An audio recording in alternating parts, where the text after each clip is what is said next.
This is how to properly shampoo your hair.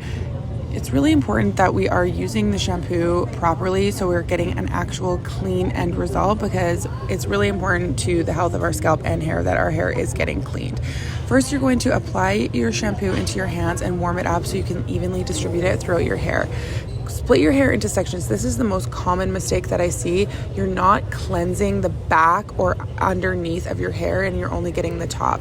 This leads to imbalanced scalp, greasy hair, lack of volume, lack of shine, curls won't hold, the list goes on. So really, really important that you're actually cleaning the entirety of your hair. That's why your hair always feels so much cleaner when you leave the salon, because we're cleaning the entire thing.